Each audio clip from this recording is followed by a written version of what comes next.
एक दिन की बात है, घर में दासियों के साथ हमारी मैया यशोदा मैया दधी का मंथन कर रही थी। लाला अभी कुछ थोड़े से बड़े हैं, घुटनों के बल चलते हैं।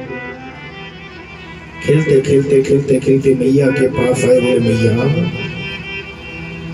मैया, ऊपर आसमान की तरफ उंगली की, बोले मैया ये क्या है? मैया ने कहा लाला ये चंद्रमा है। लाला बोले मैया मुझे चंद्रमा चाहिए। मैया मैया हाँ तो चंद्र खिलौना ले हो, चंद्र खिलौना चाहिए, मुझे चंद्रमा चाहिए। मैया ने कहा लाला जिद कर रहा है। एक थाल लेकर आई, थाल में पानी भरा, चंद्रमा के नीचे सामने जैसे ही थाल को रखा तो थाली में चंद्रमा दिखाई देने लगा। चंद्रमा थाली में दिखाई दे रहे। लाला ने जैसे ही थाली को थोड़ा सा हिलाया, हाथ मारे, तुम्हारे पानी तो भाग गया, पानी निकल गया, फैल गया, चंद्रमा गायब। बोले मैया ये नहीं, झूठ मूठ का नहीं, मुझे तो वही चंद्रमा चाहिए। लाला जिद करने लगे, मैया खींच गई। लाला को गुस्सा आ गया, लाला को क्रोध आ गया।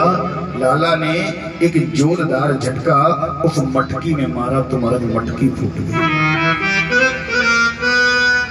मैया को क्रोध आया, बोली लाला तू बहुत शैतानी करने लगा, अभी छोटा सा लाला है, चल नहीं पाता तू, अभी तू घुटनों के बल चलता है, इतनी शैतानी, तूने मेरी दधी की मटकी फोड़ दी। रुक, आज मैं तुझे सबक सिखाती हूँ। दौड़ कर गई, एक रस्सी लेकर आई।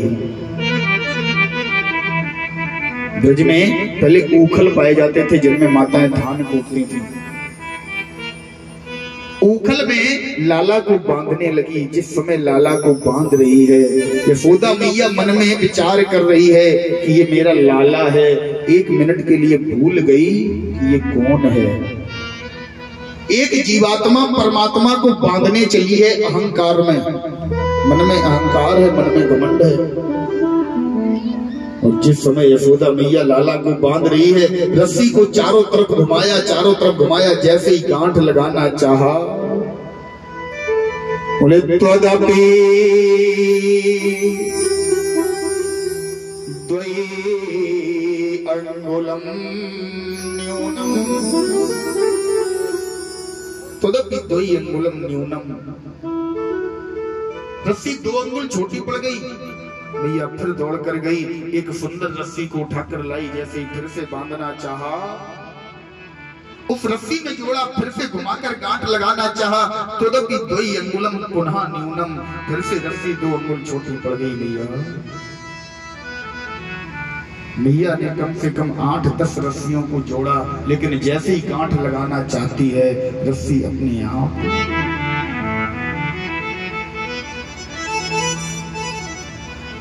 या रस्सी घटती जाती है, या माधव अंग बढ़ाते हैं। मैया विचार कर रही है, या तो ये रस्सी घट रही है, मैं एक रस्सी में अनेक रस्सी जोड़ चुकी हूँ, लेकिन माधव को बांध नहीं पाया। मैया थक कर बैठ गई। माधव लाला बोले क्या हुआ मैया, तू बांध ना सकी? जैसे ही लाला की तरफ मैया ने देखा, मैया बोली लाला तू मेरा मजाक बनावे? मैया बोली ना। लाला बोला ना मैया तू बांध, मैं तो बंधने को तैयार हूं। बोले लाला अगर तू बनने को तैयार है तब से क्यों नहीं बना?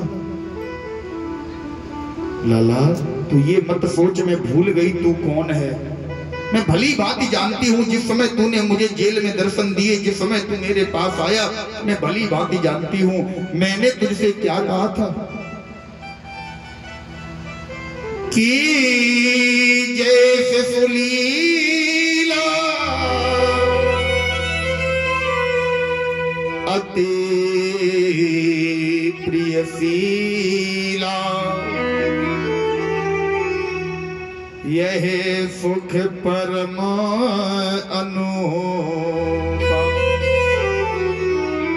लाला मैं तेरी एक भी लीलाओं में भाग नहीं लेना चाहती, मैं तेरी किसी लीला में तेरे साथ नहीं रहूंगी, लेकिन जो तेरी शिशु लीलाएं हैं, जो तेरी बाल्यावस्था की लीलाएं हैं, उसमें एक भी लीला में तू मुझे दूर मत करना। मैं तेरी शिशु लीलाओं की, बाल्य अवस्था की लीलाओं में आनंद लेना चाहती हूँ, उस सुख को पाना चाहती हूँ।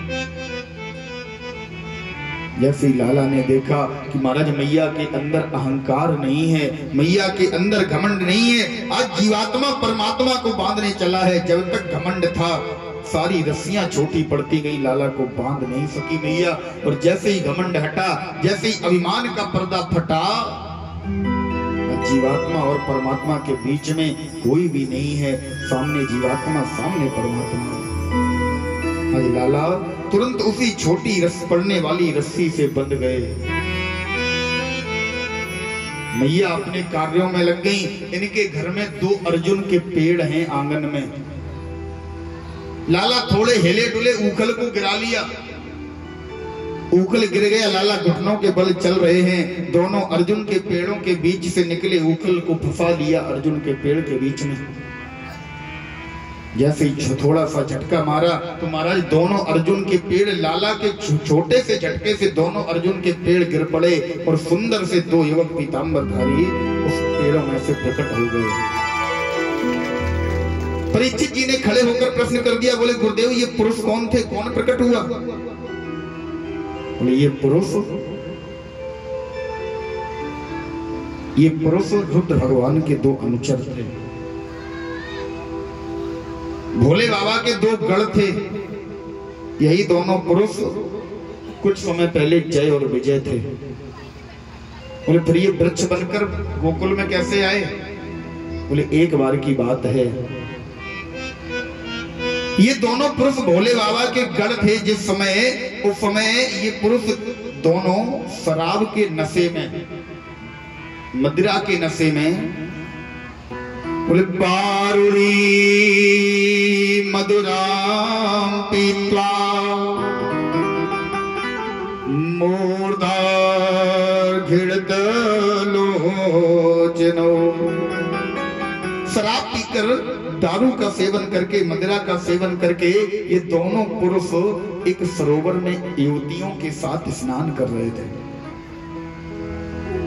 युवतियों के साथ जिस समय ये स्नान कर रहे थे, नारद बाबा वहीं से जा रहे थे। नारद बाबा को देखकर इन दोनों पुरुषों ने न तो नारद बाबा को प्रणाम किया और न नारद बाबा को देखकर ये दोनों पुरुष सरोवर से बाहर आए। जिस अवस्था में खड़े थे उसी अवस्था में खड़े हो गए। और नारद बाबा ने जैसे इन दोनों पुरुषों को देखा, श्राप दे दिया। बोले जाओ, तुम जिस अवस्था में यहाँ खड़े हो, जैसे तुम जड़ एकदम बन गए, तुमने मुझे देखा, प्रणाम भी नहीं किया। प्रणाम दूर की बात, तुम्हें मुझे देखकर सरोवर से बाहर आ जाना चाहिए था। तुम वृक्षों की भांति जड़ बने खड़े रहे, जाओ तुम गोकुल में, वृंदावन में वृक्ष हो जाओगे। जैसे ही श्राप लगा तुरंत नशा उतर गया। नशा कहां गया पता नहीं। अच्छा, शराब पीने वालों की यही हालत होती है, ज्यादातर यही हालत होती है कि महाराज कमजोर व्यक्ति सामने आ जाए तो बहुत नशा है, और कोई जबरदस्त व्यक्ति सामने आ जाए, नशा का पता ही नहीं, नशा खत्म, तुरंत नशा खत्म। रास्ते में शराबी जा रहे हो, सीओ साहब की गाड़ी आ जाए, पुलिस की गाड़ी सायरन बजाती हुई, नशा पता नहीं चलता कहां चला गया। और जैसा कोई सीधा आदमी मिल जाए तुरंत नशा सामने दिखाई दे जाएगा। शराब पीने के भी कुछ फायदे भी हैं, जानते हैं आप लोग? शराब पीने के कुछ फायदे होते हैं। आपके यहाँ तो ज्यादातर लोग पीते होंगे, है ना? क्या फायदा होता है बताए? नंबर पहला, एक शराब पीने का फायदा है कि शराब पीने वाले व्यक्ति को कभी कुत्ता नहीं काटता, कभी कुत्ता नहीं काटेगा। क्यों नहीं काटेगा? क्योंकि ज्यादा शराब पीने के बाद वो कुत्तों के साथ में खेलेगा, वो खुद कुत्तों की तरह आचरण करेगा, तो कुत्ता काटेगा कैसे? दूसरा एक बहुत बड़ा फायदा, और इस शराब पीने वाले व्यक्ति के घर में कभी चोरी नहीं हो सकती, कभी। क्यों? क्योंकि वो शराब पी के चक्कर में, पीने के चक्कर में घर में कुछ रहने देता बना। जब घर में कुछ रहेगा ही नहीं तो चोरी काहे की होगी।